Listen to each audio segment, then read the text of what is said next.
I'd work on the business, but I don't have the time. 80 hours a week, some of you are running 100. You're up before the crew, you're quoting after dinner, and some guy on the internet wants to talk to you about working on the business. When exactly? Tuesday at 2 a.m.? Look, I believe your calendar. Every hour really feels like it's spoken for, and the belief is still wrong, and I can prove that to you. What happens when a pipe bursts on a finished job? That morning, you found 3 hours in a schedule that had 0 hours in it because a pipe burst doesn't ask your calendar's permission. If your crew no-shows, there's a failed inspection, or an angry customer on a big job, you'll find the time every time. So you can find time. You've done it 100 times. Time appears in your life for exactly one category of thing: emergencies. The company staying exactly this size, running on your body, paying you less per hour than your foreman, that's an emergency too. It's just the slow kind. It doesn't call your phone at 6 a.m. It never floods anyone's kitchen. So it's been waiting 5 years for an appointment behind every leak in the county. Now, price your hours because they're not all worth the same. When you chase a lumber delivery, that's a $25 hour. Anyone's hour.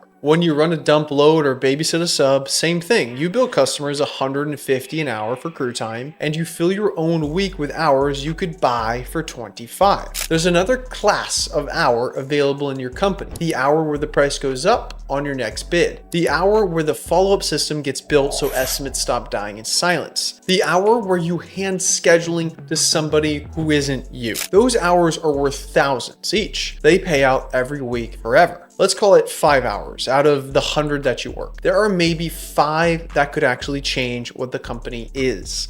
And they're the only 5 that never seem to be prioritized enough to get worked. The highest paid labor in your own company works every hour except the ones that pay the most. Look at who's allowed on your calendar. A homeowner can book you for a walkthrough. The inspector books you. The supplier reschedules you twice and you take it. Your crew books you all day long, one phone call at a time. But the company itself is the only customer that can never seem to get an appointment with you. It's been standing at the counter for years, watching everyone walk past it, holding the biggest job you'll ever be offered. But no one built the business in appointment slot. So the business never gets served, it never gets worked on, and it never grows. Now, there's a reason this happens to the hardest workers first, and it's worth saying out loud. You came up in the trade, and the trade teaches one law. Real work makes noise. Saws, hammers, trucks, calloused hands. An hour where you sit still with a notebook doesn't really feel like work, it feels like theft. Somebody's pouring and you're doing paperwork, your own father probably would have laughed. But nobody taught you the other law. The hours that build real companies can be silent. The pricing decisions, the handoffs, the system on paper. It's not noisy, it's not dusty, there's not a lot to point at the end of it. It's silent, but it's worth more than the whole loud week around it if you do it right. Now, there is a way to do this. And look, you don't have to spend 40 hours a week working on the business to start. You don't need to even do 20, right? I'm not going to tell you to do 20 hours a week. Let's start with 1 hour. 1 out of the 100 or 50 or 80 that you'll work. That's around 1% of your working week if you're working 100 hours. If the company genuinely cannot release 1% of your time, if 1 hour off the tools ends the whole operation, that was never a scheduling problem. That's the proof in writing that the business owns you and not the other way around. Either an hour is possible or the belief was hiding something much worse than a busy calendar. It's very possible to do this, and here's how you start. We're going to install the CEO hour in your business.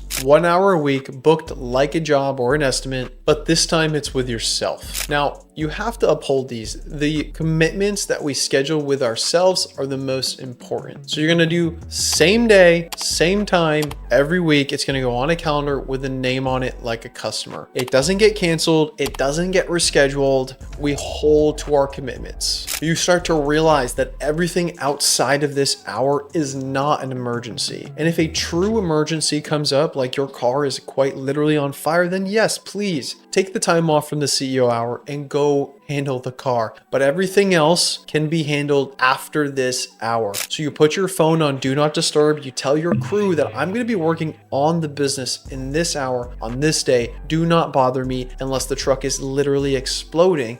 and take the time and hold to it. And where you're at in your business is going to determine what runs your hour and what you actually work on. You probably already know what it needs to be, but if you don't, ask yourself, what would a CEO do? Not what needs doing today. The crew has today. You have employees for today. This hour belongs to the company 5 years from now. Now, so that you're not staring at a blank page, and lots of people don't know what working on the business means the first time you sit down, let's start here. Hour one is going to be the numbers. I want you to write down your close rate, your average ticket, and your revenue this month. If you have a sales team, great, right there, close rate. If it's yours, write yours. If you don't know these numbers, then this is going to be what you need to start working on. So start gathering the information, compiling it together, and find it out. You cannot grow a business, you cannot scale a business unless you understand how to bring money into the business. That way you can start making decisions. The next hour, I want you to work on your price. It's probably been a while since you've back cost your jobs, if at all. So I want you to look at 10 estimates you sent out and look at what you thought they were going to cost you, and then look at the completed jobs and line up what you thought it was going to cost you versus what it actually cost you. Okay. Find out what your true margin was over your last 10 jobs. So you see if 1, your pricing is good, or 2, it's too much, and 3, you're not charging enough and you need to be charging more to actually make money and scale the business. You should be doing this once a month. This way, you know if you're actually being profitable or if you're just spinning your wheels. In your third hour, if you don't know what to do from the first 2 and you still have time, let's go and look at your pipeline. I want you to look at every estimate you sent, every estimate that's upcoming, and every job that's scheduled as well, so we can make sure that they're managed effectively. If you have a bunch of estimates out, let's take the time planning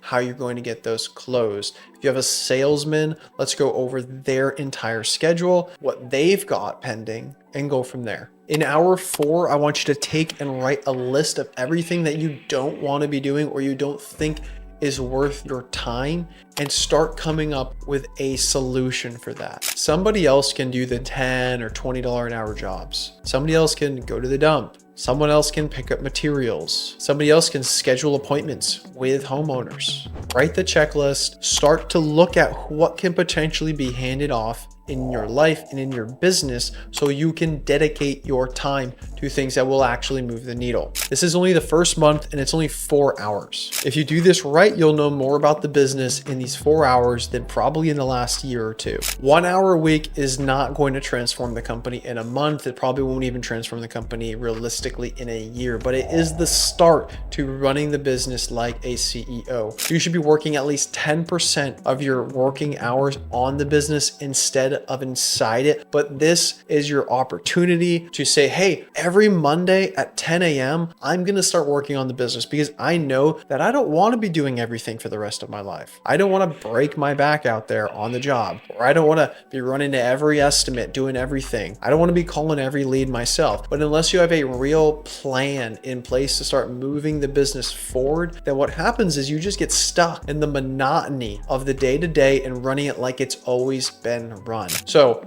line in the sand, schedule your hour, stick to it because the commitments we make with ourselves are the most important, and then start taking the business back.